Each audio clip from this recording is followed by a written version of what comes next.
현대신학이란 무엇이냐? 오늘은 현대신학의 사상적, 역사적 배경에 대해서 얘기하겠습니다. 현대신학이란 말장난이다. 왜? 사탄은 태초로부터 거짓말쟁이요. 말장난 가지고 하나님의 동산, 하나님의 백성, 하나님의 왕국을 다 파괴시킨 거예요. 창세기 3장에서 다 먹으라 하더니 빼딱하게 여기 N쪽으로 기울어지는 좌경이라고 하는 겁니다. 뭔 소리가 있어요? 좌경. 전부 성경에서는 오른쪽은 항상 하나님의 정리, 하나님의 의, 항상 공의, N쪽은 항상 하나님을 반역하는, 진리를 반역하는 가짜, 그런 좌익. 그렇잖아요? 좌익, 좌경신학, 좌익이라고 그러잖아요? N쪽, 오른쪽. 그렇게 나올 때 창세기 3장에서부터 빼딱하게 다 먹으라 하더냐, 요 말장난으로부터 시작해서 말장난에 바이러스가 들어가니까, 사탄의 바이러스가 들어가니까 맞장구를 치고 하나님이 하지 않은 말씀까지 해서 이거 먹는 날에는 죽을까 하노라. 한 수도 얹었어. 그러니까 한 수도 얹어가지고 죽지 않는다. 그 다음에는 한 수 더 얹어가지고 너도 하나님과 같이 돼. 이렇게 발전되는 거예요. 거짓말을 발전시키는. 이게 신학이야. 이게 현대신학이야. 현대신학은 철학이야. 철학이란 뭐냐? 말장난이에요. 철학이란 순전히 말장난입니다. 같은 낱말, 같은 어휘, 같은 용어를 어떻게 해석하느냐, 그 속에 무슨 알맹이를 집어넣어서 그 속에 DNA를 어떻게 바꿔가지고 어떻게 하느냐. 우리가 구원이라는 거 여러 가지 얘기해봤죠? 구원도 정말 성경이 말하는 하나님의 구원이 있고, 뉴에이지 구원이 있고, 사회복음주의 구원이 있고, 구원도 여러 가지 있다고 그래서 피가 있는 구원, 피가 없는 구원. 이게 사탄의 말장난이야. 이게 철학이야. 이게 신학이야. 통찰력이 없으면은 그냥 다 넘어가는 거야. 오늘 한국이 왜 저렇게 됐나 하면은, 한국은 이승만 대통령이 나라를 세웠고, 박정희 대통령이 나라를 부강하게 튼튼하게 오늘의 대한민국을 만들었어요. 그 말은 무슨 말이냐? 이승만 대통령이 나라를 세웠고, 이승만 대통령이 세운 나라를 군인들이 오늘 이만큼 만들어 놓은 겁니다. 군인들이 이만큼 만들어 놨어. 그동안에 딴 사람들 뭐 했느냐? 김대중, 김영삼, 전부 민주화 한다는 놈들이 나라를 이렇게 만들었어요. 뭔 소리인지 알아? 왜 민주화가 왜 나빠? 민주주의와 민주화에 대한 개념을 잘 못 알았기 때문에 그들은 독재를 반대하는 게 민주라고 생각했는데, 김영삼이가 생각한 독재에 반대한다는 민주하고 김대중이가 생각한 독재에 반대하는 민주하고는 같은 민주지만 민주가 달라. 그것이 발전돼서 김대중 노무현을 오면서 그 민주는 뭐냐? 민주화는 공산화야. 그래서 민주화를 외치는 김영삼이부터 광주 폭도들에게 한 달에 400만 원씩 나가 지금. 매달 광주에서 죽은 180명인가 몇 사람들은 매달 그 가족들에게 400만 원씩 나가. 수억씩 다 받았어. 김영삼에게 만들어놨어. 민주화를 공산화로 바꿔놓은 거야. 멍석 깔아놓은데 김대중이 만든 것도 김영삼이야. 이해창이 미워서 김영삼의 앙심밖에 없어. 앙심 때문에 이해창이 미워서 이해창이 죽이려고 이인재하고 뭐하고 근데 그때 한나라당인가 뭔가 깨가지고서 김대중한테 표 몰아줘가지고 김대중이 저희끼리 으르렁하면서 저희끼리 다 해먹은 거예요. 이렇게 해서 오늘날 민주주의, 민주화라고 하는 것이 오늘의 이런 사태까지, 최악의 사태까지 온 거예요. 박근혜 정부 때에 이래서는 안 되겠다. 그래가지고 역사 국정교과서를 만들면서 문교부에서 국정교과서 편집 지침서를 내렸는데 거기다가 자유민주주의라고 자유자를 넣었어. 그전까지는 자유자가 없어서 그냥 민주주의. 왜?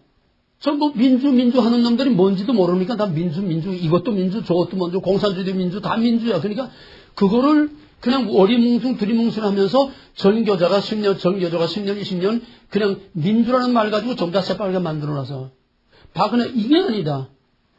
바른 역사관, 바른 국가관 가까이 이건 절대로 나라가 바로 설 수 없다. 그래가지고 거기에 민주주의에다가 자유자를 넣도록 하니까 난리들이 난 거야. 왜? 민주주의라는 건 가면이야. 자유가 들어가면 이건 진짜가 돼. 그러니까 가면 속에 애매모호한 민주주의라는 그 안에 자유가 없으면 뭐가 되느냐? 인민민주주의가 되는, 프롤레타리아 독재, 인민민주주의가 되는 거야. 인민자를 싹 떼버리고 민주주의만 쓰는 거야. 말장난이 이렇게 무서운 거야. 태초로부터. 그래서 이번에 문재인 정권에서 문교부에서 교과서 지침을 만드는데 거기다가 자유자를 빼버렸어. 자유자를 빼버리면 뭐가 돼? 인민민주주의가 되는 거야. 프롤레타리아 혁명, 공산혁명이 되는 거야. 자유자가 들어가느냐 안 들어가느냐에 따라서 이렇게 엄청난 차이. 이게 신학이야. 이게 오늘의 설교 메시지야. 이런 걸 꿰뚫어보지 못하면은 오늘 한국이 지금 평화의 무드에 속에 얼씨구나 하는 거다 똑같이 교회가 다 흘러가는 거야. 그러니까 만물의 마지막에 가까웠으니 그러므로 정신을 차리고 깨어서 근신하며 기도하라고 그랬어. 정신 바짝 차리지 않고는 살아남을 수가 없어. 그런 의미에서 현대신학 이거를 확실하게 해서 4년 동안 우리가 배운 도라노 신학을 전부 총정리가 되지 않으면은 눈뜬 소경이요, 눈 감고 아우는 그림에 똑밖에 안 되고 동서남북도 몰라. 그러니까 현대신학 이번 우리 신학교 강의하는 거는 정말 정신 바짝 차려서 모든 것을 총정리하는 마지막 입시생들이 마지막 총정리하는 그런 각오와 정신 자세를 가지고 2번 두고 3번 두고 이 교재가 굉장히 어려운 거예요. 왜?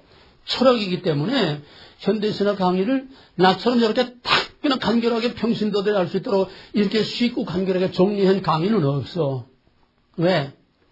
철학이니까 너무 말이 힘들고 복잡하고 그래서 사람들을 다 헷갈리게 만들어서 미치게 만드는 거야. 현대신학 강의를 너희들 들으면 뭔 소리인지 한마디도 못 알아들어. 철학이니까. 현대신학은 철학이야. 이 철학에 뭐가 붙느냐? 철학에다가 사회주의. 사회주의는 뭐야? 공산주의 아니야? 사회주의는 뭐야? 이 땅에 from man to man, by man, for man, in man, 이 땅에 살기 좋은 유토피아를 만든다. 사회주의야. 현대신학은 사회주의야. 그걸 우리는 묶어서 뭐라고 그래? 사회복음주의. 사회복음주의는 어떤 특별한 학파주의 주장을 말하는 게 아니야. 이게 전부 다 현대신학은 몽땅 다 사회복음주의 아니야? 여기서 복음자 빼면 뭐가 돼? 그러니까 이것만 가지고는 교회에서 할 말이 없어서니까 복음이라는 걸 여기다 탈을 쓴 거야. 그러니까 현대신학은 철학 플러스 사회주의 플러스 복음이라는 가면을 쓴 거야. 이게 한마디로 딱 정리할 수 있는 현대신학의 정의입니다. 이해가 되겠어요? 그러니까 철학이기 때문에 이해하기가 너무 어려워요. 영어 하나조차도 이해하기 어려워. 표현도 이해하기 어려워. 말은 한국말인데 뭔 말인지 꼭 뭐 애국어 듣는 것 같이 몰라. 사회주의는 완전 이념 아니야. 이념 사상이야. 이거는 사상이니까는 이거는 우리가 들어도 그 사상의 실체를, 공산주의의 실체를, 사회주의의 실체를 모르고서는 들어야 이게 뭐냐, 사회주의라는 게 뭐냐 하는 거냐면 윤리야. 도덕이야. 좋은 얘기야. 사회주의는 정말 좋은 얘기야. 지금 한국은 이제 문재인은 완전히 사회주의로 미보다 저 한국의 노인들이 노인들 저소득자 노인들 나가서 봉사하고 하는 거 있잖아. 그걸 막 배로 하루에 뭐 3만 원, 하루에 뭐 10,000원씩 주동을 뭐 3만 원, 4만 원씩 막 올려주고, 이 대학생들 저 반장학금, 정부에서 반장학금을 줘서 반독자금 내게 한대. 이게 프롤레타리아 혁명이야. 이게 사회주의 하는 거야. 그리고 밑바닥에서는 뻥 가는 거야, 전부 다. 잘해주거든. 복지하고 잘해주거든. 저희들이 골로 가는지, 산으로 가는지, 들로 가는지, 지역으로 가는지, 어디로 가는지는 모르고, 우선 그렇게 해주니까 다 해가지고서 지금, 뭐니 뭐로 정신 못 차리고 있는 거야. 이게 사탄의 속임수야. 먹는 날에는 너희도 하나님이 되고, 이거 다 내 거 된다. 그리고 현대신학은 말장난이고, 철학, 사회주의, 여기다가 복음의 탈을 쓴 거예요. 이게 한마디로 말하면 현대신학입니다. 이게 어디서 나오느냐? 현대신학의 뿌리는, 그러면 칠판에 작아서 다 지우고 쓰겠어요. 현대신학의 뿌리는 뭐라 먹지 말라요. 이 전에 우리가 한다면은 이 원론을 먼저 해야죠. 현대신학의 시스템은 이 원론이야. 아니, 모든 신학의 시스템은 이 원론이야. 왜? 먹지 말라, 먹으라. 여기서부터 시작되는 거야. 모든 인간의 역사와 신학과 세상 사상 할 것이 전부 다 먹지 말라고 먹으라. 이 원론으로 가고 있어. 여기서 이 원론이 중요한 게 뭐냐 하면은 누구든지 목사나 신학자들이나 이 원론 하면은 딱 그냥 얼굴을 돌려. 왜? 이 원론이 뭐야? 대립하면서 싸우면서 영지주의. 물질은 악하고 영은 선하다. 그러니까 이 원론 하면은 흑백 논리로 물질은 악하고 영은 선하다. 선, 악, 흑백 딱 갈라놓는 이거를 이 원론으로 알고 있기 때문에 이 원론 하면은 무조건 이거는 그냥 잘못된 거로 벌써 영지주의 이 원론으로 그냥 매도해버리고 말아. 근데 하나님은 이 원론을 구속사의 수단과 방법으로 사용하셨어. 그럼 이 원론이란 뭐냐? 그것부터 정의를 내려야지. 이 원론이란 뭐예요? 두 개의 독립된 두 개의 개념이 서로 충돌하고 대립하면서 나가는 거다. 영과 육, 현상계, 이 자연, 물질계와 영계, 이것이 서로 충돌하면서 나가는 거에 이 원론이다. 독립적인 두 개의 개념이야. 독립적인 두 개의 개념이 서로 충돌하는 거야. 그러면은 영지주의 이 원론은 육체와 영이라고 하는 독립된 두 개의 개체가 서로 충돌한다고 그렇게 말을 하고 있어. 그러나 그것도 엄밀히 말해서 이 원론이 될 수가 없어. 육체와 영은 서로 독립돼서 서로 충돌할 수가 없어. 왜? 영과 육이 갈라지게 되면은 인간이 아니야. 그죠? 창세기 인간관 했지? 창세기 인간관은 뭐예요? 영지주의 인간관은 영과 육이 완전히 대립관계에서 서로 원수야, 앙숙이야. 영지주의 구원은 뭐예요? 영이 육으로부터 탈출해 나가는 거에 영지주의 구원이지 왼수야. 같이 될 수가 없어. 그러면은 성경이 말하는 구원은 뭐예요? 그럼? 아니, 구원이 아니고 창세기 인간관은 뭐예요? 영지주의 인간관은 영과 육이 서로 대립되는 이원론이고 창세기 인간관은 뭐냐고? 대나장과 이마고지. 아, 그거하고 다른 주제. 지금 영지주의 얘기하고 있잖아. 이원론 얘기하고 있잖아. 창세기 인간관은 영혼과 육체가 분리될 수 없는 전 인격체를 인간으로 보는 거야. 그런 의미에서 성경은 이원론이 될 수가 없다는 거야. 떨어지면 죽는 거야. 인간이 아니야. 죽은 거를 인간으로 보지 않아.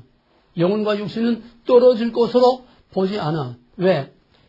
육체를 만들어 놓고 물질로 육체를 만들어 놓고 하나님의 생기를 불어넣어서 그 루ach 영을 불어넣어서 영혼과 육체가 하나 될 때에 living soul 네페시 하야 산 영이 됐다고. 그게 인간이야.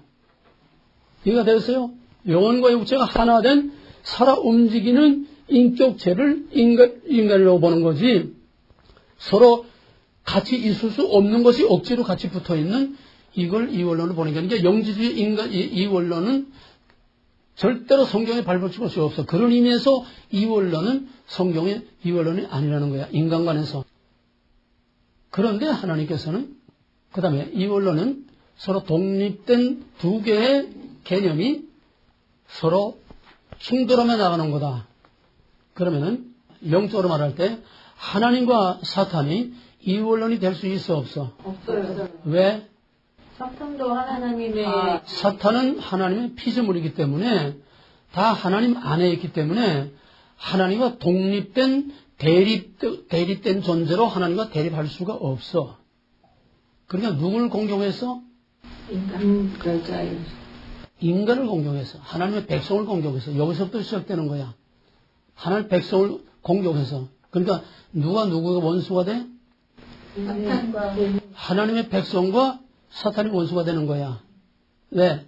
인간이 사탄에게 항복을 하고 다 갖다 바쳤으니까 하나님하고 사탄은 게임이 될 수가 없어. 하나님은 초월하신 창조주이시니까 이원론이 될 수가 없어. 그런 의미에서 성경은 창세기 인간관에서 성경은 이원론일 수가 없고 또 하나님의 주권에 있어서 성경은 이원론일 수가 없어. 정리됐어요? 그런데 하나님은 창조의 첫날부터 이원론적인 방법을 사용하셨어. 왜냐? 하나님이 사탄과 이원론이 될 수 없는 대신에 인간과 사탄이 서로 원수가 돼서 싸우게 만든 것이 하나님의 섭리이기 때문에 벌써 인간이 타락하기 전에 빛을 어둠으로부터 구별해낼 때부터 빛과 어둠을 대립 개념으로 만들어 놨어. 낮과 밤을 공존하게 하셨어. 공존. 여기서 이원론이 시작되는 거야. 하나님의 이원론이 아니야. 이원론에서 빠져나와 있어. 하나님은 당신의 구속의 수단과 도구로서 이원론적인 방법을 사용하는 겁니다. 이거 확실히 구별해야 돼요. 영지주의 이원론과 창세기 인간론과 하나님의 주권에 있어서는 절대로 이원론이 될 수 없다. 영지주의 이원론은 그거는 하나님 안에서는 그런 이원론이 있을 수 없다. 그럼에도 불구하고 하나님께서는 이원론적인 방법을 전 구속사를 이원론적인 방법을 사용하신다. 왜? 하나님과 마귀와 싸울 수 없기 때문에 마귀와 인간의 이제 싸움이 이게 원복음 여자의 우선과 뱀의 우선이 서로 원수가 돼서 싸웁니다. 낮과 밤, 선과 악을 공존시킨 계속 이원론적인 방법이 계속되는 거야. 이게 인류의 역사야. 이해가 되겠어요? 그런 의미에서 하나님이 사용하는 수단과 방법으로서의 이원론적으로 가는 거지 본질상 성경이 이원론이 될 수는 없다는 거예요. 이 구별됐어요? 그래서 빛과 어둠으로부터 하나님께서 여기서부터 미리 다 준비하고 깔아놨다가 3장에서부터는 본격적으로 너희들의 사탄이 들어와서 뱀이 들어와서 너희를 이렇게 죽게 만들었으니까 너희끼리 싸우라는 거야. 싸움 붙인 거야. 여자 여성과 뱀의 여성에서 원수가 돼서 싸우라. 그 싸움에서 당하는 고통이 바로 심판이에요. 그러나 궁극적으로는 여자 여성이 뱀의 여성의 뱀의 머리를 밟음으로 승리할 것이라고 하는 이것이 전형적인 기독교적 구속사적인 이원론입니다. 조금 더 말하면 어거스틴의 시대도성도 얘기하고 그건 다 옛날에 공부한 거니까. 예. 그러면은 본격적으로 구속사에서 이원론이 뭐로 시작되느냐? 모든 신학과 성경과 모든 복음의 진리의 뿌리는 바로 먹지 말라와 먹으라. 여기에 뿌리를 두지 않고 이 뿌리에서 나오지 않고 이 뿌리를 모르고서는 성경 성자도 말할 수 없어. 그렇기 때문에 오늘의 그 메노라는 기라성 같은 유명한 신학자 목사들이 전부 다 헛소리 하는 거야. 뿌리와 근원과 본질과 원리를 모르니까. 그것도 서로 두 개만 나오면 그냥 치를 떨고 그냥 이원론하고 그냥 딱 그냥 제껴버리고. 그래서 하나님이, 예수님이, 바울이 스스로 지혜 있다 하는 자의 지혜 있는 자의 지혜를 폐하고 미련한 자를 하나님께 들어쓰신다. 지혜 있는 자의 지혜를 폐한다고 그랬어. 이 지혜 있는 자가 바로 철학, 사회주의, 복음을 뒤집어 쓴 이게 바로 사탄의 거짓말쟁이들이야. 현대신학의 뿌리는 먹으라 해서 또 나오는 거다.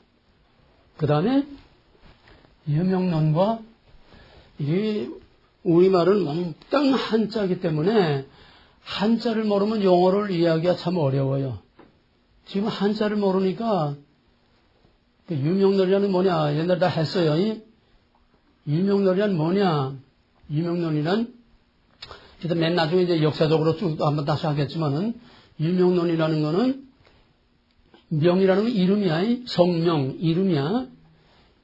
그 이름은 그냥 명분뿐이고 실제로 없는 거다. 그걸 철학에서는 보편자라고 그래요. 보편자. 절대자, 보편자. 보편자는 개개의 사물보다 앞서서 존재한다. 이거는 실제론입니다. 유명론은 뭐냐? 유명론은 보편자, 절대자, 보편자는 사물 뒤에 존재한다. 그 말을 잘 이해해야 돼요. 우리는 여기서 말하는 보편자를 절대적인 주권자 하나님을 신이라고 보면 돼. 신. 하나님, 철학에서 말하는 신. 무슨 말이냐? 사물이라고 하는 건 보이는 겁니다. 번지고 형태 얘기야, 지금이. 보이지 않는 절대자, 보이지 않는 보편자, 보이지 않는 신, 보이지 않는 하나님은 유명론에서는 실제로 없는 거다. 이름뿐이다. 유명무실이라고 그러잖아. 이름만 있는 거. 이름뿐이다. 실제로 없는 거야. 그럼 뭐가 있느냐? 자연, 사물, 하나하나에 우리 눈에 보이는 형태, 보이는 형태, 이것이 진실이고 이것이 다지. 보편자는 없다는 거야. 그럼 뭐냐? 눈에 보이는 걸 통해서 보이지 않는 것이 있다고 생각한다는 거야. 이게 유명론이에요. 유명론은 뭐라고? 자연 있고 보이는 형태. 네, 유명론이라는 거는 보이는 것뿐이지 보이지 않는 거는 이름뿐이고 명분만 가진 거지 실제로 있는 게 아니라는 거야. 그걸 신으로 옮기면 절대적인 신, 보편자라고 하는 절대적인 존재는 없어.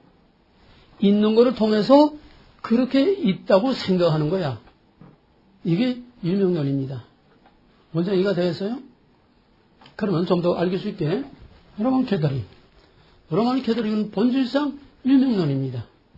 유명론 철학이 나오기 전부터 로만 캐더릭은 초대교회 이후부터 로만 캐더릭이라는 게 이제 덩치가 커지면서부터 교황권이 서면서부터 교황권을 자꾸 강화하기 위해서 자연스럽게 유명론이 캐더릭의 기본 신학이 된 겁니다. 그럼 뭔 소리야? 천국은 없어.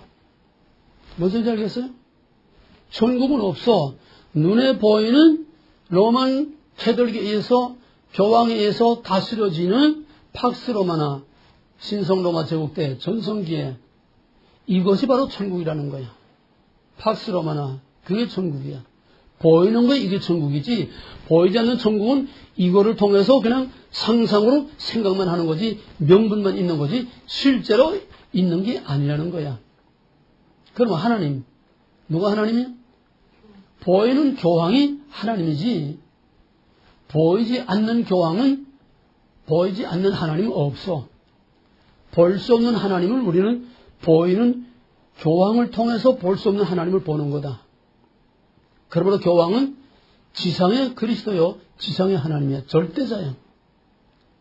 이것이 캐더릭의 전통적인 신학적 바탕이요, 철학의 바탕이었습니다. 이해가 되겠어요? 그러면은 실제로는 뭐냐? 실제로는 반대로 보이는 것은 이건 가짜다. 형태가 있기 전에 보편자, 절대자, 신이 먼저부터 있었다. 보편자, 신의 선제. 태초에 하나님이 천지를 창조하셨다고 하면 하나님이 언제부터 있었어? 태초에 하나님이 천지를 창조하셨으면 하나님 언제부터 있었어? 창조, 형태, 만물, 자연, 눈에 보이는 거 있기 전부터 보편자, 절대자는 이미 있었다는 거야. 실제로 존재했다는 거야. 이명론처럼 가상으로 생각해서 명분만 있는 게 아니라 눈에 보이는 거 있기 전에 보이지 않는 보편자, 절대자, 창조자, 하나님이 있었다는 거야. 이게 실제론입니다. 여기서 하나님의 창조와 하나님의 주권이 나오는 거고 여기서 계시라는 게 여기 나오는 겁니다. 그러므로 유명론은 뭐냐? 유명론은 아래에서 왜? 만면 보면 인면. 인간이 눈에 보이는 것을 통해서 보이지 않는 신을 이렇게 명분상 갖고 있는 거지. 즉 해석된 신이야. 이거. 인간에 의해서 해석된 신. 실제로 있는 게 아니야. 그 대신 실제로는 초월하신 창조, 절대적인 보편자가 창조 이전에 보이는 만물 이전에 있었기 때문에 만물이 from God, 만물이 그에게서 나왔기 때문에 여기서 빛이라는 게 있게 되는 겁니다. 아래에서 위냐, 위에서 아래냐. 절대 신으로부터 from God이냐, 아니면 인간으로부터 from man이냐. 이 차이가 유명론과 실제론의 차이예요. 확실히 구별되고 정리돼요? 이 현대철학은 한마디 한마디를 씹듯이 음식을 씹듯이나 하나하나 씹으면서 나가야지. 경치를 그냥 분위기로 그냥 넘어가면 아무것도 몰라. 지나가면 몰라. 하나하나 씹고 씹으면서 징검다리 밟듯이 밟고 나가야 돼요. 이걸. 그러니까 한 번 들어서는 안 되고 듣고 보고 생각하고 자기 나름대로 이걸 개념을 딱딱 정립을 시켜놓고 나가야 돼. 공부를 안 하고는 안 돼. 그래서 유명론과 실제론. 그럼 여기서 나오는 게 뭐냐? 인간에 의해서, 인간의 주체야. 인간에 의해서 모든 것이 해석되기 때문에 여기는 인본주의. 그러니까 여기서는 자유지론. 전부 다 한 명으로 통하는 거야. 인본주의, 자유지론. 왜? 모든 것이 인간의 주체고 from man이니까 구원도 인간에게서 나와. 인간의 행위로 나와. 인간의 행위로 능히 선을 행할 수 있고 구원을 얻을 수 있어. 그러니까 로만 캐톨릭은 유명론이고 로만 캐톨릭은 인본주의고 로만 캐톨릭은 사회주의고 로만 캐톨릭은 사회복음주의 일수밖에 없어. 그러니까 한국에서 과거 옛날에 데모하게 되면 전부 어디로 가? 명동성당으로 가지 않아. 그들 다 삐고 보호해 주지 않아. 다 똑같은 한 통속이야. 오늘 이걸 딱 정리하게 되면 한 그림으로 눈에 딱 보여. 전체가 한 그림으로 눈에 보여. 실체가 보여. 왜? 다 한 통속이니까. 이래든 저렇든 뭐 갈래가 어떻든 뭐 회원이 어떻든 주의 주장이 어떤 결국은 하나야. 그거를 알면 돼.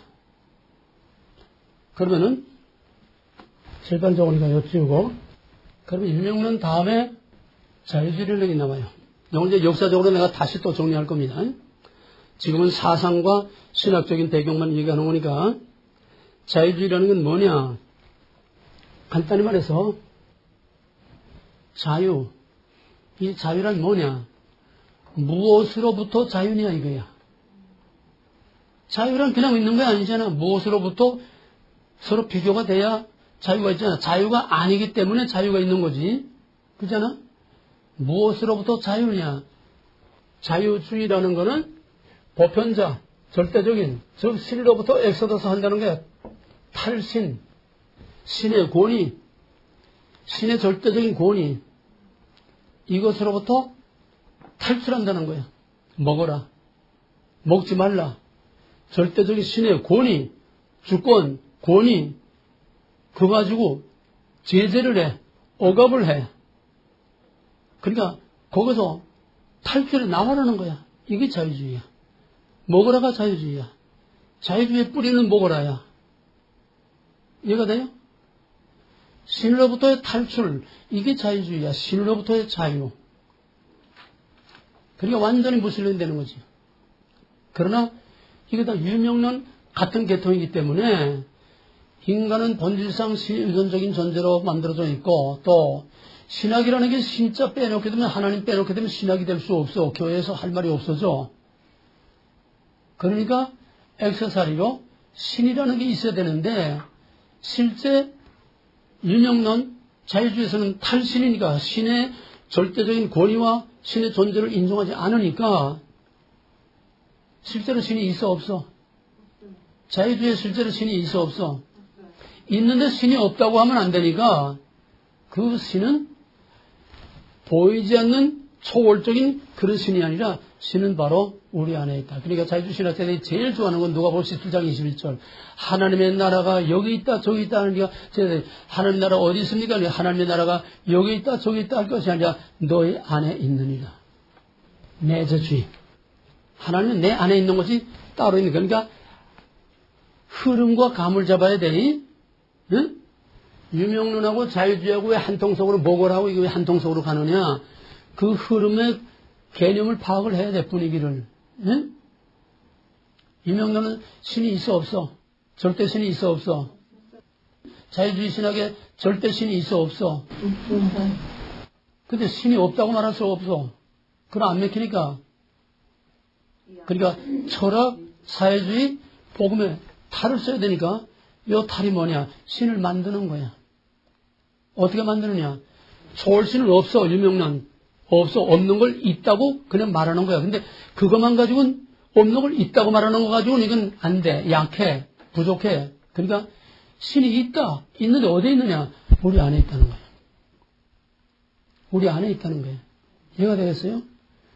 여기서 자유주의 신학이라는 게 나오게 되는 겁니다. 그러면 신이 우리 안에 있다는 게 맞아, 틀려요? 맞아요.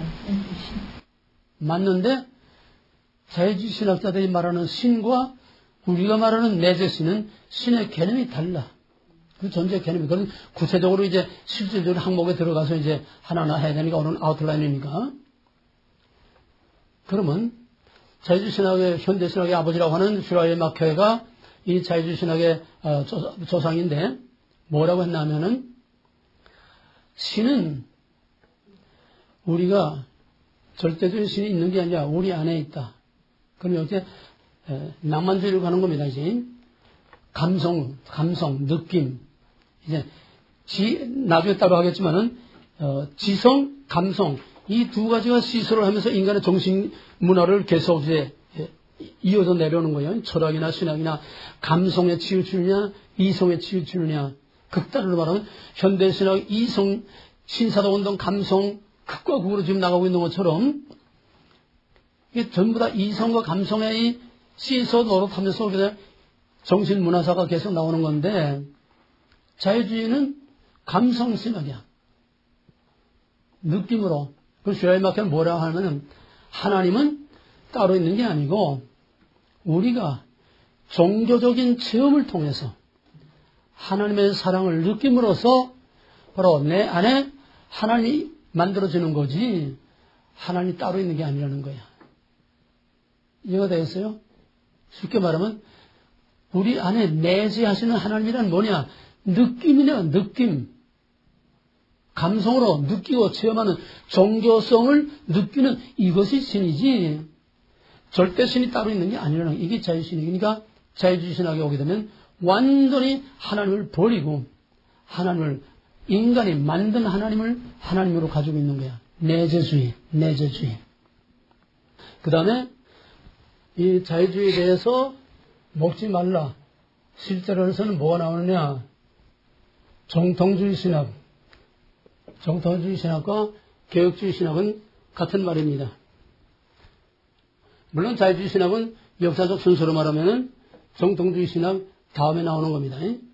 유명론 신학에서 중세 유명론 신학에서 종교 개혁자들이 이제 유명론을 뒤엎고 실제로를 들고 나온 거예요. 종교 개혁자들이. 하나님 계시다. 그러니까 구약의 전통과 신구약을 총정리한 바울 신학을 칼빈이 다시 정리해가지고 앤티카톨릭의 신학을 만든 것이 개혁신학이요. 그것의 사상적, 철학적 바탕이 실제론입니다. 하나님, 절대적인 하나님으로 영적으로 계시는 하나님이죠. 창조의 하나님이시요.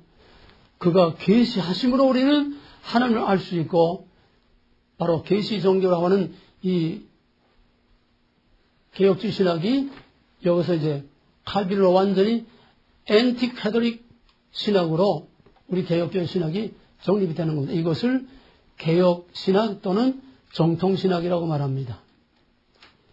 이건 이제 역사적으로 내가 따로 또 정리할 거니까 시간적으로는 지금 서로 사상 서로 대립시키는 거야. 일명론에서는 신을 버림으로써 인간 안에 만든 신을 가지고 있는 것이 자유주의. 여기 신이 없어.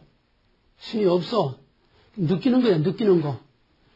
그러나 정통신학은 태초로부터 그런가 하나님으로부터 하나님이 계셨고 그로 말미암아 만물이 만들어졌고 그가 우리에게 계시하셨고 우리는 이미 있는 하나님이 우리에게 계시하심으로 하나님을 알게 되고 그 초월적인 절대적인 그 하나님을 우리는 먹지 말라 주권 언약 거룩 이거를 지키는 것이 정통신학 이것이 개혁신학 오늘 우리가 하는 우리 드란노의 신학입니다.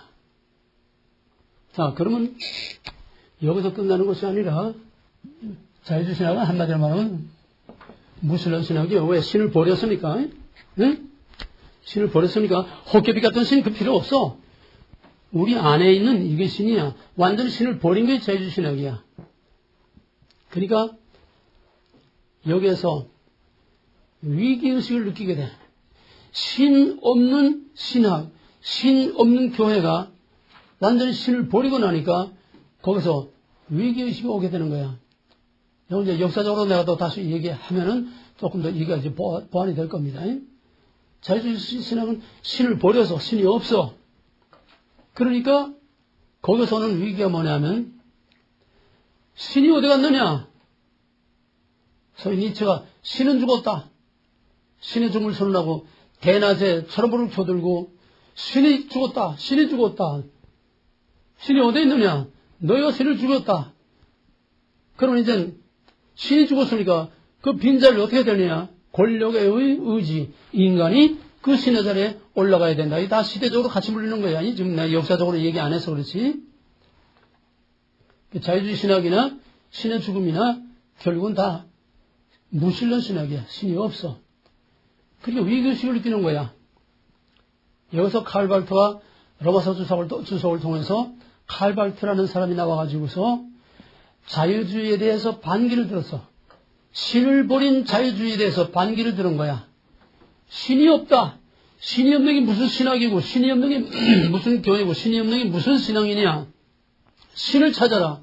그래서 칼발트가 자유주의에 대해서 반기를 들고 다시 내재주의, 땅에밖에 없는 우리 안에밖에 없는 그 신이 아니라 그건 인간밖에 없어. 신이 없어. 그러니까 다시 초월신을 찾자. 초월자를 찾자. 신을 잃어버렸으니까 신을 버렸으니까 이 위기를 극복하기 위해서는 초월자를 다시 찾아야 된다. 초월자를 살려야 된다. 여기서 칼발트가 잃어버린 신. 그래서 칼발트가 뭐라고 했냐면 하나님은 하늘에 계시고 인간은 땅에 있다. 그건 자유주의 신학을 비판한 말입니다. 하나님 따로 있고 자유주의 신학에는 인간밖에 없다는 거야. 자유주의 신학에 하나님이 없다는 거야. 인간밖에 없다는 거야. 그러니까 완전히 인간으로부터 따돌림 당하고 거부당한 초월자를 다시 찾아야 이 위기를 극복할 수 있다. 이런 칼발트 신학의 얘기가 많으니까 칼발트 신학에 따로 들어가서 자세히 하겠어요. 잃어버린 초월자를 찾자. 오늘 조금은 얘기해야 되니까. 그럼 뭐냐? 자유주의는 완전히 인본주의고 완전히 무신론입니다. 그러니 여기서 위기의식을 느끼고 나온 것이 잃어버린 초월자, 잃어버린 신을 찾자. 그래서 초월자라고 하는 새로운 개념을 다시 세웠습니다. 그러나 이거는 여기 아까 내절에서 말했지만 from God, 위로부터 내려진 주어진 계시가 아니고 칼발트가 생각에서 만들어낸 초월자예요. 이해가 되겠어요? 창세전부터 선지하시는 절대적인 그 창조의 하나님이 아니고 인간에 의해서 해석된, 그러니까 이쪽은 전부 다 해석된 하나님이야. 인간에 의해서 해석된 초월자. 그 초월자를 만들어 놓고 그 초월자와 이 땅에 실질적으로 우리가 살고 있는 우리의 삶과 어떤 관계가 있느냐. 초월자가 초월자로만 머물러 있으면 안 돼. 그러니까 그 초월자, 볼 수 없는 초월자가 일단 초월자가 있다는 것을 세워놓고 가설을 세워놓고 그 초월자가 어떻게 우리가 알 수 있느냐. 그 초월자가 여기 실제론의 위로부터 아래로에 이 내재론하고 조금 잘못하면 헷갈리기가 쉬워요. 위로부터 내려주는, 알려주는 하나님의 계시. 칼발트는 초월자가 있다는 걸 먼저 만들어 놓고 그 초월자가 우리가 초월자를 어떻게 아느냐, 알 수 없는 초월자를 어떻게 알 수 있느냐, 보이지 않는 초월자를 어떻게 알 수 있느냐, 나타난 것을 통해서 알 수 있다는 거예요. 로마서 1장 19절 20절에 있는 것처럼 만물을 통해서 하나님의 신성과 능력을 알 수 있다는 거랑 비슷한 얘기인데 헷갈리면 안 돼. 보이는 것을 통해서 보이지 않는 초월자를 알아야 된다. 유명론. 이해가 돼? 유명론. 다 유명론 얘기야. 네. 초월자를 만들어 놓고도 그 초월자가 뭔지 몰라. 이름만 바꾼 거네요? 응? 이름만 그러니까 말장난이야. 자꾸 말만 바꾸는 거야. 그걸 봐가면 돼. 초월자를 무시하고 절대자를 무시하고 보편자를 절대 무시해 놓으니까 인간밖에 없으니까 인간의 위기의식이 오니까 그 위기를 극복하기 위해서 초월자가 있어야 된다. 초월자를 만들어 놓고 그 알 수 없는 초월자를 어떻게 할 수 있느냐. 유명론식으로 해석된 초월자. 초월자를 해석하는 거야. 알 수 없는 초월자를 어떻게 알 수 있느냐. 그 초월자가 우리 안에 계시된 우리 안에 나타난 보이게 나타난 걸 통해서 볼 수 없는 초월자를 알 수 있다는 거야. 아주 델리케이트하고 매한 뉘앙스입니다. 이 말들이. 그러면 그 알 수 없는 초월자를 요 유명론이야. 알 수 없는 절대자를 보편자를 나타난 보이는 것을 통해서 안다는 지금 유명론 얘기야. 전부 다 똑같은. 그건 칼바튼 뭐냐면은 알 수 없고 볼 수 없는 초월자를 어떻게 우리가 알 수 있느냐. 우리 정통신학으로 말하면은 알 수 없는 하나님을 알 수 있도록 나타내 보여준 것이 볼 수 없는 형태를 형상을 알 수 없고 볼 수 없는 알 수 없는 하나님을 볼 수 있도록 나타내 보여준 것이 말씀이 육신되어 우리 가운데 오신 그리스도의 성육이죠. 그래서 빌립이 하나님을 보여주시오 아버지 보여주시오 하니까 나를 본 자는 아버지를 보았거늘. 뭘 봐달라고 하냐. 내가 볼 수 없는 하나님, 알 수 없는 하나님을 내가 나를 통해서 보여주는 거다. 내가 하나님이다. 요 말을 구별하는 게 정말 참 어려운 겁니다. 똑같은 얘기야. 볼 수 없고 알 수 없는 하나님을 말씀이 육신이 되고 우리 가운데 나타나서 예수 그리스도의 그 사람된 모양을 그의 삶을 통해서 볼 수 없는 하나님을 이건 우리가 믿고 있는 정통신학이죠. 칼바도 똑같은 얘기 하는 거야. 알 수 없는 초월자를 어떻게 할 수 있느냐. 알 수 있는 초월자가 그리스도를 통해서 자신을 나타내므로 계시함으로 우리는 그리스도를 통해서 초월자를 할 수 있다. 여기까지 같아. 말이 같아. 똑같아. 근데 뭐가 다르냐. 그 다음부터 다른 거야. 알 수 없는 하나님을 나타난 형태, 나타난 그리스도를 통해서 예수를 통해서 알 수 없는 초월자, 알 수 없는 하나님을 여기까지는 같다는 거야. 그 다음에 계시된 하나님, 그리스도를 통해서 계시된 하나님을 여기서 갈라지는 거야. 예수는 신성, 인성이 결합된 기독론, 양성결합. 기독론 양성결합이 뭐예요? 신성 인정. 구별되되 양성. 그건 삼일체잖아. 예수의 신성, 인성 결합이 뭐예요? 어떻게 돼? 동일본주의. 비분리. 신성, 인성, 양성 결합이 어떻게 되느냐? 구별되되 비분할 비혼합. 구별되되 비분할 비혼합. 근데 갈바트가 말하는 볼 수 없는 초월자가 그리스도를 통해서 알 수 있도록 나타낸 그게 그리스도인데 여기까지는 같아. 근데 뭐가 다르냐? 볼 수 없는 하나님이 그리스도를 통해서 나타난 그 하나님은 그리스도의 우리가 말하는 신성, 인성의 인격으로서의 그 그리스도가 아니라 그리스도를 통해서 나타난 사랑이라는 거예요.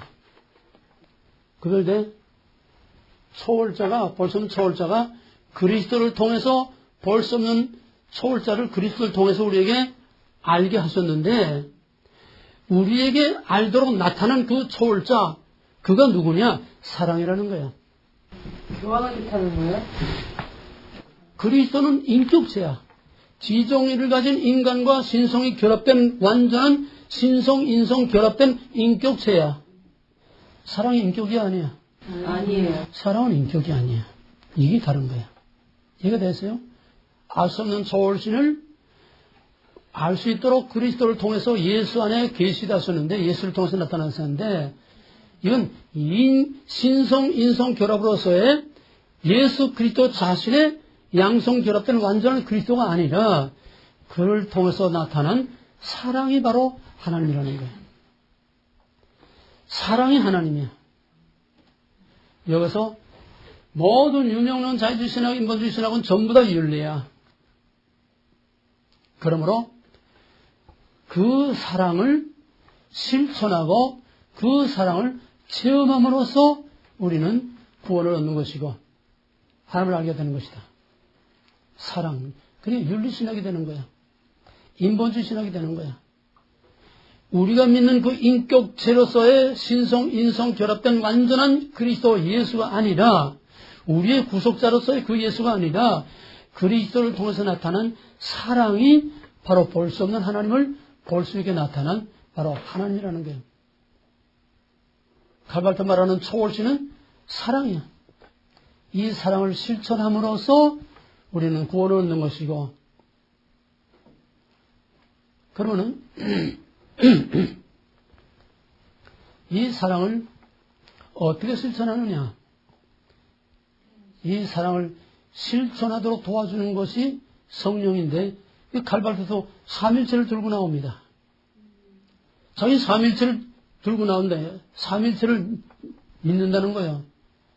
근데 그가 말하는 삼일체는 초월, 성부, 성자, 성령, 세 인격체가 아니라 삼일체란, 삼일성이.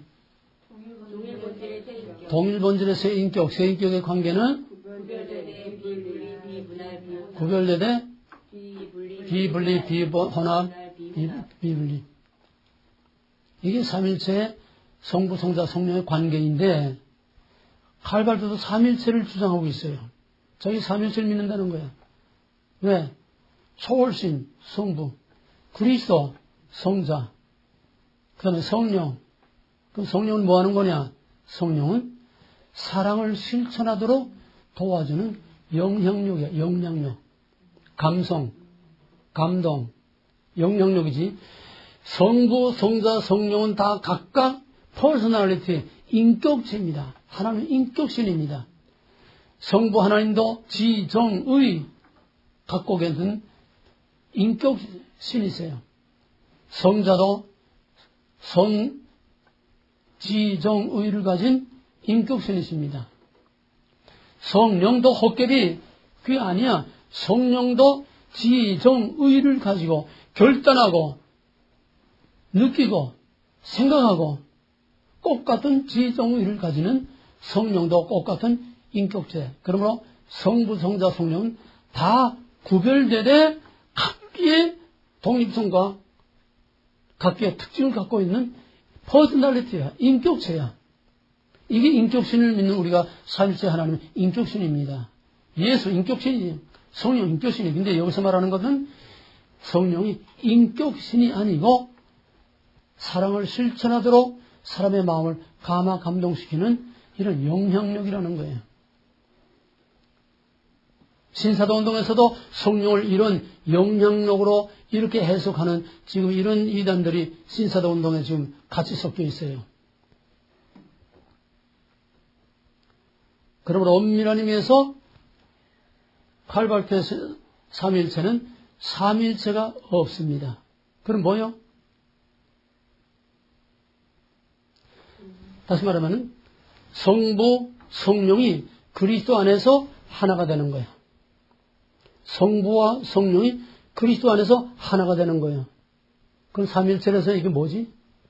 이런 걸 뭐라고 그러지? 양태론이에요. 그리스도가 성부고 그리스도가 성령이고 그리스도 안에서 성부와 성령이 혼합, 믹스돼서 흡수돼서 그리스도 안에서 성부가 그리스도 안에 있고 성령이 그리스도 안에 있고 그거로 끝나는 게 아니라 또 하나, 예수는 사람이다. 예수는 완전한 사람이다. 맞아요, 틀려요? 맞죠? 그러나 예수는 사람만이 아니라 완전한 사람이면서 또 신성, 인성, 양성 결합. 그게 우리가 믿는 삼일체 기독론이에요. 근데 갈바토가 말하는 그리스도는 예수가 완전히 사람이라는 거는 우리와 똑같은 그냥 사람이라는 거야. 신성, 인종을 하지 않고. 왜? 초월자가 그리스도를 통해서 예수를 통해서 나타났지만은 그거는 인격신이 아니라 사랑이라는 거야. 이해가 되겠어요? 성부 없어. 초월자라는 걸 가상으로 만들어 놓고 그 초월자라는 성부라고 하는 개념을 그리스도 안에 흡수시켜서 그냥 없어져 버린 거야. 예수가 하나님이요. 예수 이코로 하나님. 예수 이코로 하나님. 이해가 됐어요? 성부와 성자가 하나 된 거야. 예수 안에서. 그 다음에 예수는 완전한 사람이다.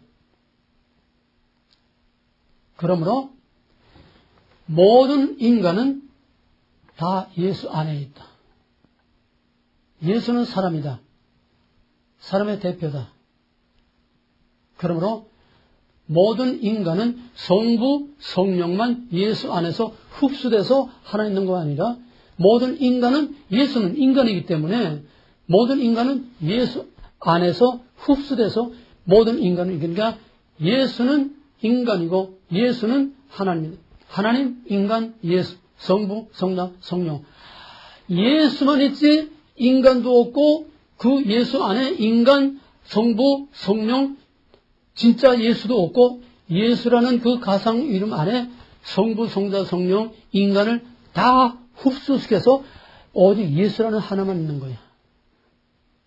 이해가 되겠어요? 삼일체 양태는 정도가 아니야. 인간이 신이 되는 거야. 인간이 예수가 되는 거야. 모든 인간은 예수다. 하나님은 예수다.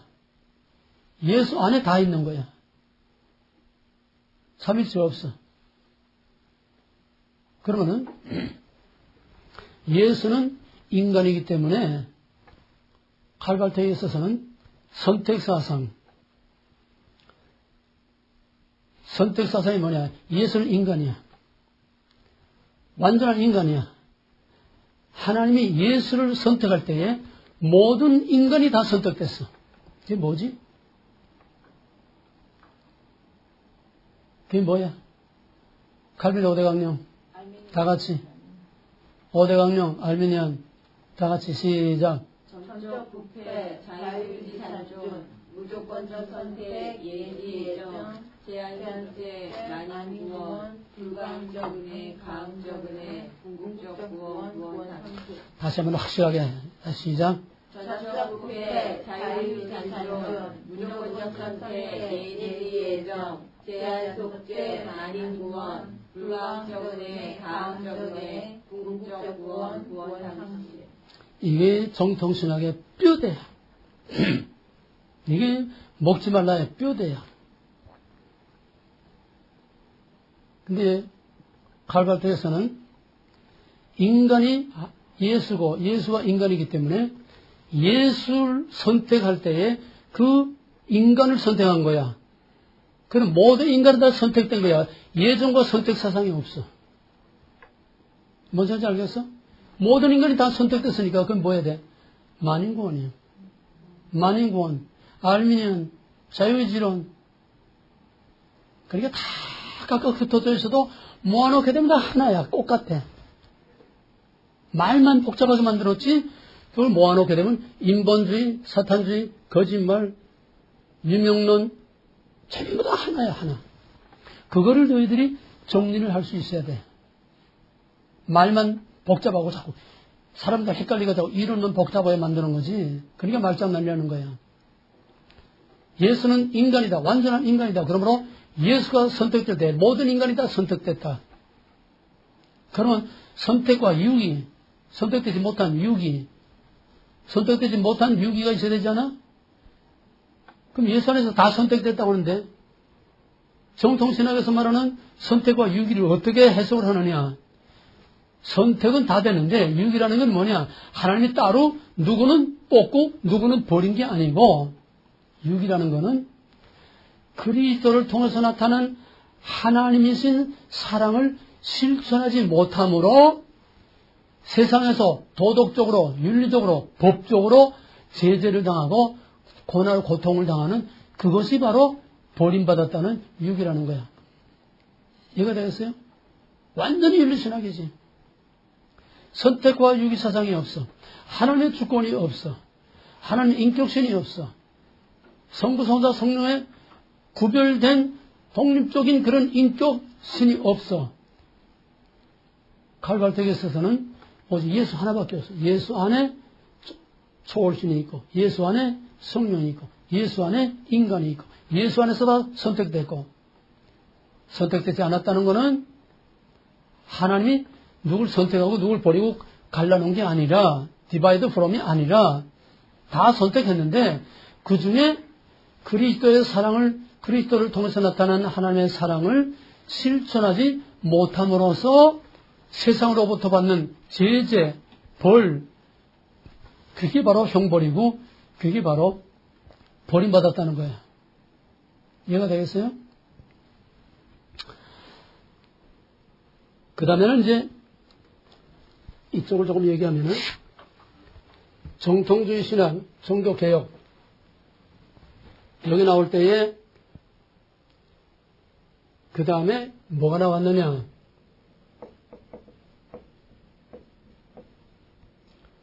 종교개혁이 짧은 16세기 종교개혁가 지나고 나서 이제 칼빈이 모든 교리를 다 이제 정리했는데, 요 정통신학 종교개혁이 뭐가 나왔냐면 각종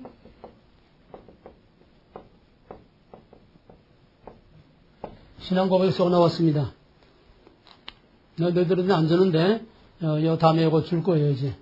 이게 벨직 신앙고백, 또 하이델베르크 요리문답, 그 다음에 도토신조, 그 다음에 우리 개혁신학의 총정리, 웨스트민스터 신앙고백, 이 네 개의 신앙고백서가 종교개혁자들에 의해서 나왔습니다. 17세기에. 그 교리적으로 이제 완전히 정리가 된 거예요. 교리적으로 완전히 정리되니까 이 교리가 점점 삶과 떨어지는 교리주의가 되면서 이것이 경직되면서 실제 삶에 영향력을 주지 못하고 교리주의화해서 경직돼 버리니까 거기서 신앙의 생명력이 잃게 되는 거야. 생명력을 잃게 돼. 그러면 이 신앙고백서나 교리라는 게 뭐냐? 지식이야, 지. 아까 그랬지? 감성과 이성이 서로하고 교차하면서 역사를 엮어나간다고 그랬지? 이제는 지성이, 이론이, 교리와 신학이 딱 굳어버리니까 감성적인 이런 신앙의 생명력을 잃게 돼. 교리주의. 이해가 되겠어요? 그러니 거기서 일어난 반동이 바로 17세기 후반에 나오게 된 경건주의입니다. 경건주의라는 어떤 신학 사상이 아니고 감성이니까, 감성. 예? 이거는 신앙의 문제요. 영적 문제야. 삶과 영적인 문제야. 여기서 이제 자세히 얘기 못하지만은, 형제담이라든지, 실제, 샌프란시스코 운동 같은 거, 경건한 삶을 사는, 삶을 실천하는, 그래서 실제로, 이 공동체를 만들어가지고, 형제단이라고 하는 그런 공제단을 만들고, 그것도 여러 갈래가 있지만은, 그 공동체를 만들어가지고, 저희들끼리 따로 공동생활을 하면서, 저희들이 일하고 농사하고 빵을 만들어서 가난한 사람 배고픈 사람들 논아주고 실제 기독교 사회주의라고 할 만큼 초대교회 같이 실제 삶을 통해서 하나님과의 영적인 경건한 관계를 회복하고 또 하나님 사랑, 이웃 사랑을 실제로 실천하는 그런 경건한 삶을 사는 경건주의 운동이 여기에서 이제 메마른 교리주의에 대해서 반동으로 일어나게 된 게 감성, 이성 한다 이렇게 나오니까. 그런데 이것은 어디까지나 감성적인 쪽에 치우쳤기 때문에 이런 운동이 오래가지는 못했어. 왜? 그 뒤에 나오는 자유주의 또 신성통주의 여기에 또 이제 역사적으로 말하면 이제 계몽주의, 유물주의 이런 것들 때문에 결국 영적으로 경건하고 하나님께 신령한 그런 신앙생활을 하면서 실제 삶으로 초대교회 예루살렘 교회와 같이 그렇게 살려고 하던 이것이 결국은 또 점점 전 세상을 흘러나가는 유물주의, 계몽주의, 이성만능 이런 시대 풍조에 따라서 이것도 점점 이제 소멸하게 되는 겁니다. 그 다음부터는 이쪽에서는 이렇다 할 진전이 없이. 왜? 이미 신구약 66권의 기본 교리와 신학 체계를 이미 완성해 놨기 때문에 더 이상 새로운 것을 만들 수가 없고 만들 것이 없어. 더 이상 발전할 수가 없어요. 문제는 뭐냐? 교리로 끝나지 않고 신비주의로 끝나지 않고 이것을 경건주의 운동과 건전한 말씀 운동이 균형을 이루면서 세상 속에 사회 속에 들어가서 실제로 복음의 생활하를 위한 이런 자꾸 발전이 있어야 되는데 이게 없이 교리는 교대로 딱 그냥 어려운 것처럼 그냥 딱 고정되어 있고 삶은 삶대로 계리되고 세상은 세상대로 자꾸 유물주의로 자꾸 나가고 있고 현세주의로 자꾸 나가고 있고 세상 풍전자국으로 나가고 있으니까 신앙 따로 말씀 따로 이게 전부 따로따로 계리되어 있는 이 약점을 타고 나오는 것이 바로 자유주의, 신정통주의가 인본주의가 나오게 되는 겁니다. 이해가 되겠어요? 그 다음에는 이쪽이 완전히 이제는 정체 상태에 있고 사회와 신앙과 실제적인 삶에 영향을 주지 못하는 그냥 교리주의로 그냥 그대로 경직돼서 머물러 있게 되니까 여기서는 자꾸 계속 꿈틀거리는 거야. 왜? 반역하는 세력들은 그냥 꿈틀거려. 대한민국을 염려하는 사람들은 멍청하게 가만히 있어. 응?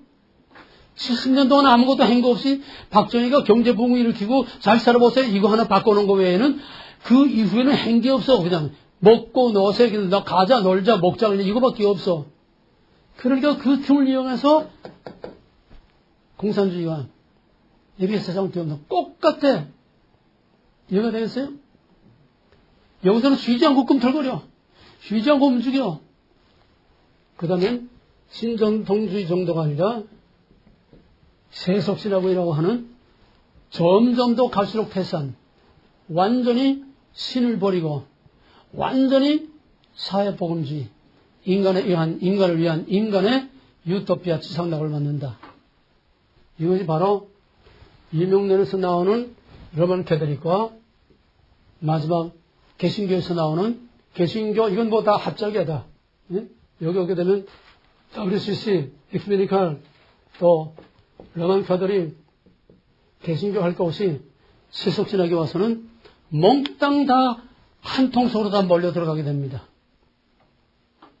인간을 위하여, 인간을 살기 좋은 팍스 로마나, 이스라엘의 회복, 세대주의, 신사도운동, 뭐 현대신학, 기복신앙, 전부 다 신학적으로 하나하나 이렇게 분리만 안 했을 뿐이지 몽땅 오늘의 마지막은 세속신학입니다. 이 세속신학이 현대신학의 이제 마지막을 보이는 거예요. 현대 세속신학 다음엔 뭐냐? 사신신학까지 나갔어. 사신교회가 있습니다. 캘리포니아에. 신은 죽었다.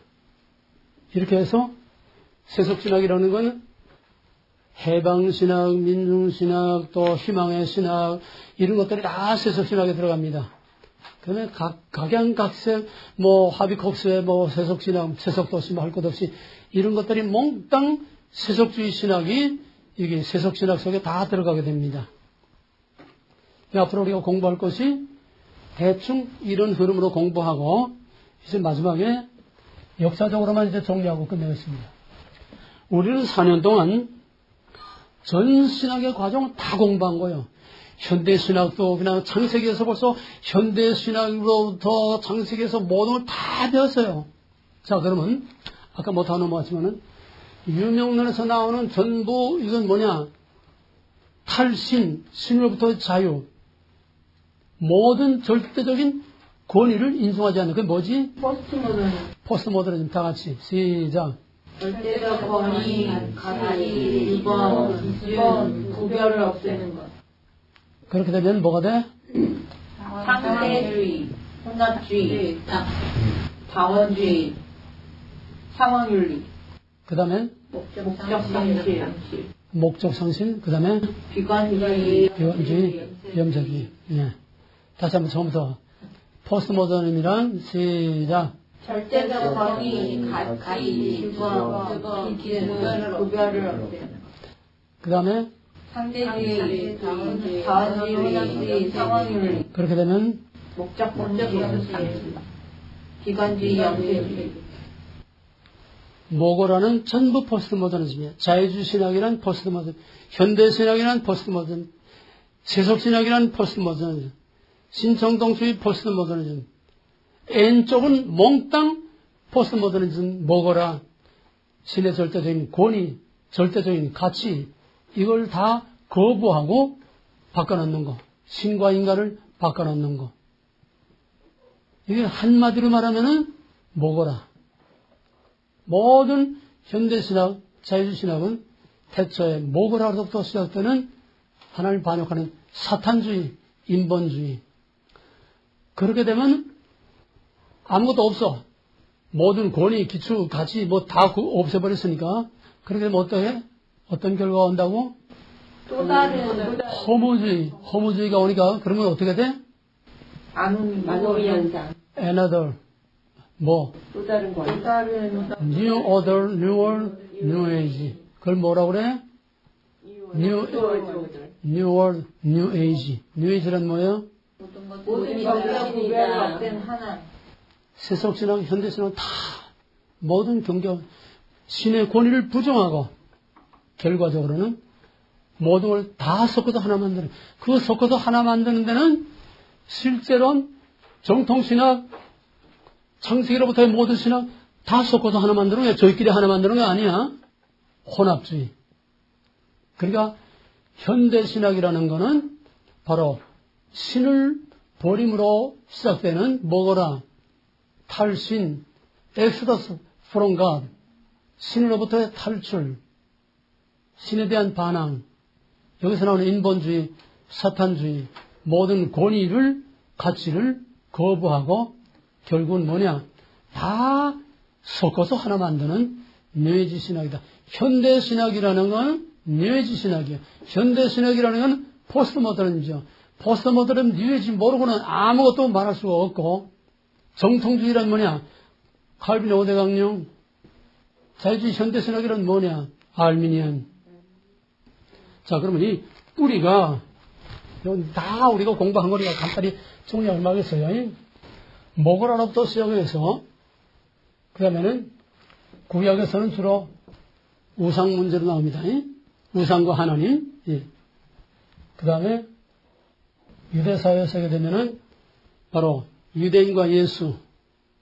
이게 다 있어요? 유대인과 예수. 포스트모더니즘, 신의 권위를 부정하고, 그 다음에 초대교회에 오게 되면은, 펠라기우스와 어거스틴의, 펠라기우스의 자유주론과 어거스틴의, 요 전에 율법주의와 행위론이야? 믿음론이야?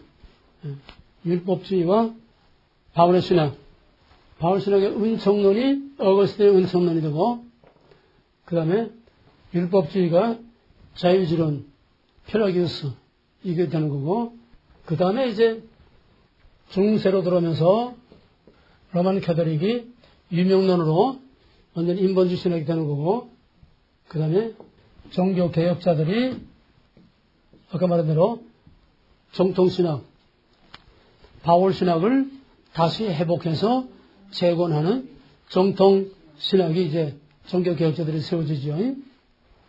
자, 근데 역사적 흐름을 보게 되면 어떻게 되느냐? 역사적 흐름을 보게 되면은 로만 캐톨릭은 유명로로 오다가 십자군 전쟁 때에 와서 그거 하나 봐요. 그 중세 천년은 암흑색이라고 그러잖아. 아무것도 알지도 못하고 알아서도 안 되고 알려고 해서도 안 되고 그냥 까막눈 만들어 놓고 왜? 교황권이 절대적인 신의 권위를 가지고 로만 캐톨릭이 지상에 나타난 천국으로 만들기 때문에 거긴 뭐 찍소리도 못해. 그런 절대적인 권위와 왕국을 누리는 암흑세계이다가 십자군 전쟁으로 인해서 이때는 여러 번 얘기했어요. 어둠의 세계를 벗어나서 이 고대 그리스 문명과 시리아 문명과 헤브라이 문명과 이걸 자꾸 이제 다른 고대 문명권과 이제 자꾸 새로 접촉하게 되니까 문명의 접촉을 통해서 눈을 뜨기 시작한 거야. 고대 휘랍의 찬란한 문화와 또 사도들이 세운 초대교회의 이 말씀의 신학과 또 그 문헌들과 이런 새로운 문물들을 다 접하고 보니까 우물 안에 깨물처럼 교황청에서 교황의 권위만이 이게 하나님 말씀인 이거 딱 고정되어 있던 사람들이 세상에 대해서 눈을 뜨기 시작했어. 여기서 눈을 뜨기 시작한 것이 바로 십자군 전쟁을 통해서 눈을 뜨라서 이게 각성이야. 그걸 휴머니즘 운동이 싹을 틔가 세웁니다. 휴먼, 인간의 재발견, 자연의 재발견, 고전 옛날 사도들의 그 시대의 문화의 재발견. 그 휴머니즘 운동이라는 것은 각성운동이야. 각성운동. 깨우치는 거야. 깨닫는 거야. 눈을 뜨는 거야. 이 휴머니즘 운동이 일어나면서 여기서부터 로만 캐톨릭에 이제 위험이 오게 되는 겁니다. 왜? 이거다 하면 이거 하나밖에 몰라야 되고 알아서도 안 되고 알려고 해서도 안 되는데 여기서 자연에 대한 인간에 대한 또 찬란한 고대의 문화에 대한 사도들의 신앙에 대한 많은 문헌들과 그 문화에 접촉하고 눈을 뜨게 되니까 이게 아니지 않느냐. 여기서 일어난 각성운동이 바로 휴머니즘 운동입니다. 이때 11세기에 안셀무스라는 사람이 나와서 이게 휴머니즘 운동의 시작이라고 볼 수가 있어요. 실제로는 로만 캐톨릭 유명론을 깨고 반기를 둔 겁니다. 사상적인 반기를 둔 거예요. 사상적인 개혁. 그러니까 엄밀히 말하면 종교개혁이란 사상적으로 말하면 실제론과 유명론의 싸움이야. 유명론에 대한 실제론의 반기를 들고 일어난 것이 종교개혁의 발단이 되는 겁니다. 이해가 되겠어요? 근데 이것을 나중에 14세기 와서 윌리엄 오캄이라는 나온 사람들이 실제론의 반기를 두고 캐톨릭 신학을 정립을 했어요. 유명론, 실제론을 들고 나오니까 그전에는 뭐 유명론이고 뭐고 이게 뭐 구체적인 이론적인 체계가 없이 그냥 무조건적인 교황 절대, 로만 캐톨릭 절대 이거로 이제 돼 있었는데 거기에 실제론의 반기를 들고 나오니까 여기서 유명론과 실제론에 대한 유명론의 반기를 다하다. 실제론은 뭐냐? 아까 유명론 실제론 얘기, 그 얘기 다시 돌아가는데 유명론이라는 거는 실제론이라는 거는 나는 다시 말해서 알기 위해서 믿느냐 믿기 위해서 아느냐 이게 안셀메가 던진 물음이에요. 알기 위해서 믿느냐 믿기 위해서 아느냐 여기 유명론과 실제론 얘기야. 알 수 없는 하나님을 알기 위해서 믿느냐 이건 아래서 위로 가는 거예요. 위에서 아래로 가는 거예요. 알 수 없는 하나님을 알기 위해서 믿는다. 아래서 위로 가는 거야? 위에서 아래로 가는 거야? 아래서 위로. 아래서 위로 가는 게 뭐야, 그러면? 유명론이야. 그러면은, 믿기 위해서 안다. 믿기 위해서 안다. 그럼 위에서 아래로 오는 거야? 아래서 위로 가는 거야? 뭐가 먼저 있어? 뭐가 먼저 있어? 믿음의 대상이 먼저 있잖아. 이게 아래서 위냐, 위에서 아래냐, 믿기 위해서 아느냐, 알기 위해서 믿느냐. 이게 실제로 논쟁이야, 이게. 그러다가 이제 이것이 휴머니즘 운동이 종교적, 신학적으로는 종교개혁으로 일어났고, 세속적으로는 자연에 대해서 눈을 뜨면서 자연과학이 발달하게 된 게 휴머니즘 운동이 한쪽은 세속적인 갈래로 한쪽은 종교적인 갈래로 갈라져서 각기의 개혁운동을 일으키게 되는데 바로 신학적인 신앙의 운동으로 나간 것이 바로 종교개혁으로 나오게 되었고 세속적으로 자연의 발견과 함께 과학이 발달하고 인간의 이성과 지식이 발달하고 이쪽으로 나간 것이 바로 세속적인 자연과학의 운동으로 나온 거다. 그 다음에 종교개혁은 아까 말한 그대로 이제 쭉 나가는 거고 그 다음에 이 세속적으로 나간 휴머니즘 운동이 이건 세속 과학만능, 이성만능, 물질만능, 유물주의, 과학만능주의, 이성만능주의 이것이 계몽주의 산업혁명을 일으키게 되고 눈을 뜨게 되니까 세상이 그냥 우물안에 개고처럼 그냥 노예처럼 그렇게 짐승처럼 살던 그게 아니라는 거야. 인간이 얼마든지 잘 살 수 있고 얼마든지 낙원을 만들 수 있다는 거야. 그러니까 여기서 나온 소위 계몽주의 시대에 오게 되면은 완전히 낙관주의가 됩니다. 아까 말한 자유주의 신학, 현대 신학은 다 낙관주의예요.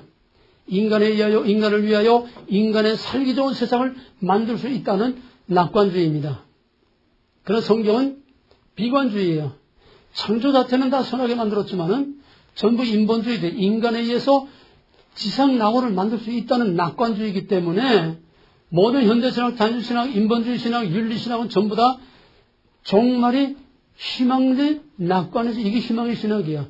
낙관적인 그런 것이 바로 자유주의 신학, 현대신학입니다.